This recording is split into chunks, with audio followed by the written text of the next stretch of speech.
प्रात ज्योतिर समस्त दर्शक भाई भाई मान को मोर आंतरिक शुभेच्छा एवं अभिनंदन ज्ञापन करुच्ची। ईश्वरंकर धन्यवाद हो जे ये कार्यक्रम द्वारा माने आपण निकट को आसी पारुछु आउ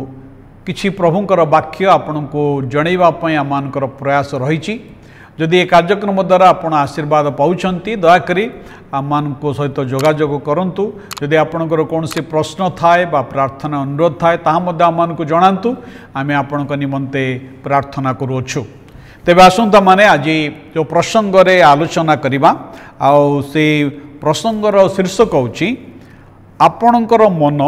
आपणकर बड़ मूल्यवान संपत्ति। Your mind is your greatest assets. आपणकर मन आपणकर बड़ मूल्यवान संपत्ति ना। आमे समस्ते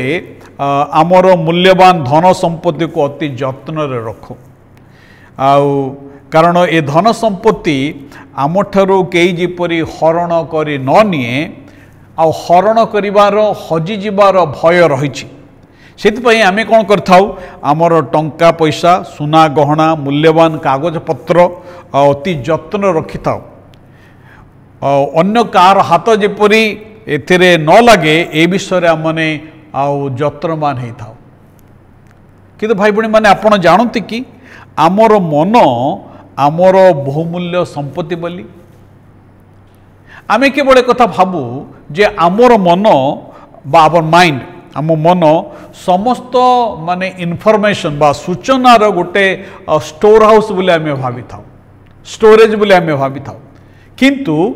आमर आम मनर जदिओ अनेक सूचना अनेक इनफॉरमेशन सब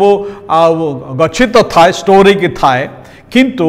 यह केवल आमानकर इनफॉरमेशन रो स्टोरेज नुहे, मात्र यह आमर अति मूल्यवान संपत्ति अटे। आपण जानते कि आम जीवन रे आमर मन आमर जीवनर विजय एवं पराजयर से जो रणक्षेत्र होची आमर मन।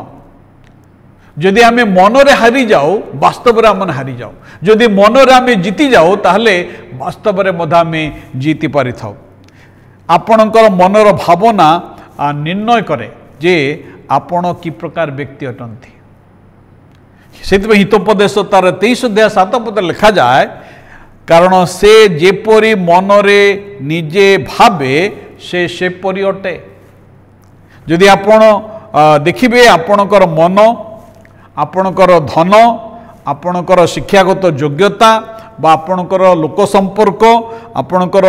बहुमूल्य संपत्ति जहाँ आपण भावुचंती या ठारू आपणकर मन होची बहुमूल्य संपत्ति। कारण आपणकर जीवनर गतिपथ से दिगरे गमन करिवो, से दिगरे गमन करिथाए जो दिगरे आपणकर मनर भावना आपणको प्रेरण करिथाए। आमर भावना आमको जो दिग को नहीं थाए से दिग को आमे जाई थाउ। तेणु आमर मन बहुत गुरुत्वपूर्ण। आमर मन एक मूल्यवान धन अटे, कारण आम मन आम परिवर्तनर द्वार पथ, द गेटवे। आउ जो गेटवे रे अनेक जिनस आसी थाए। आमर परिवर्तन आम जीवन जदि आमे परिवर्तन चाहूँ ताहले आम आचरण आरंभ हो न थाए।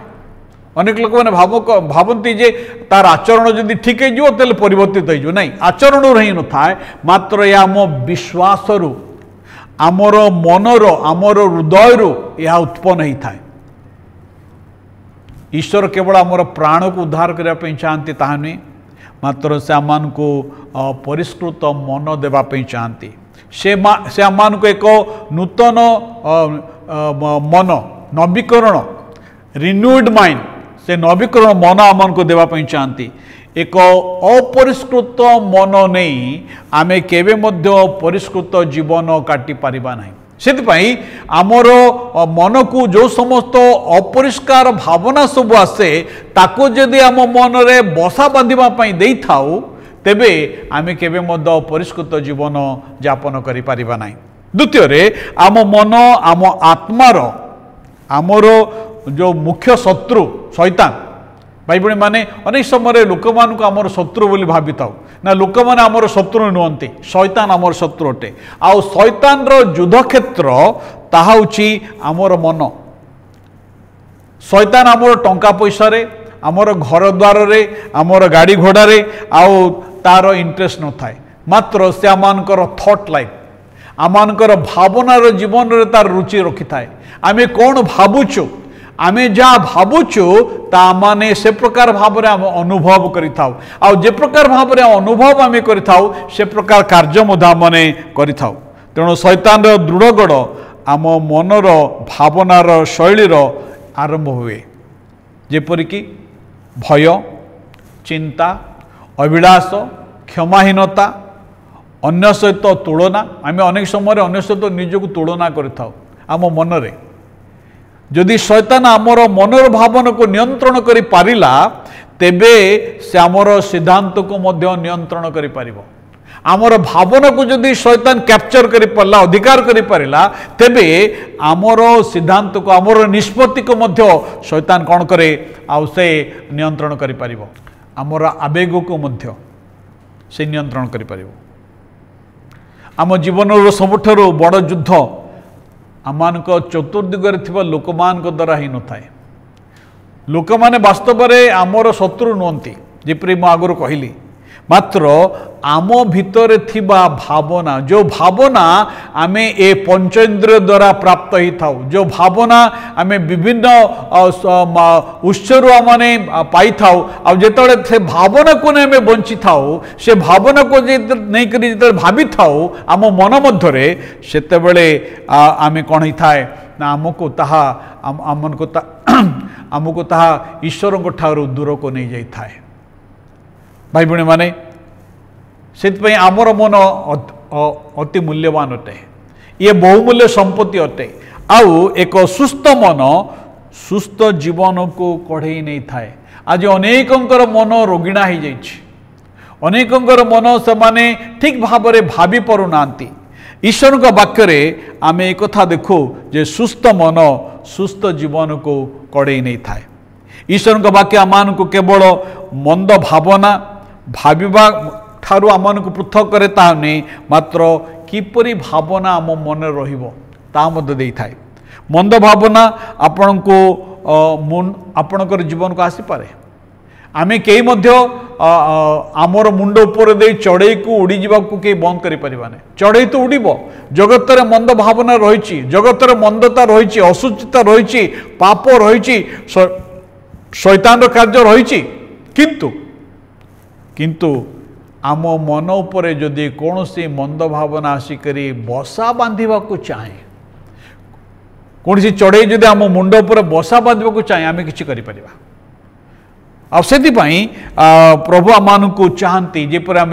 सुस्थ भावना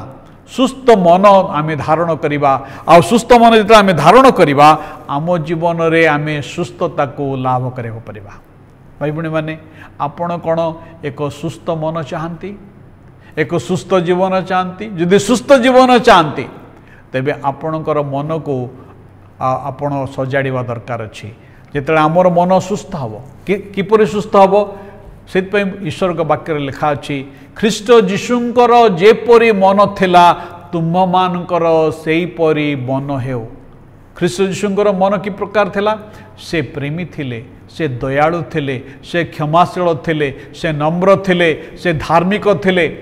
तेणु आम जदि से प्रकार मन धारण करवा से प्रकार जहाँ जहाँ यथार्थ जहाँ जहाँ प्रतिभाजन से समस्त विषय को जब आम चिंता करवा तेबे आम एक सुस्थ जीवन पाइबा एवं आम केवल सुस्थ जीवन पाइबा ताहने अन्य माने मध्य शांति रे ए जगत रे बंची पारिबे प्रभु आमन को साहाय्य करंतु जेपरि आमने सुस्थ मन नहीं ए जगत रे बंचिबा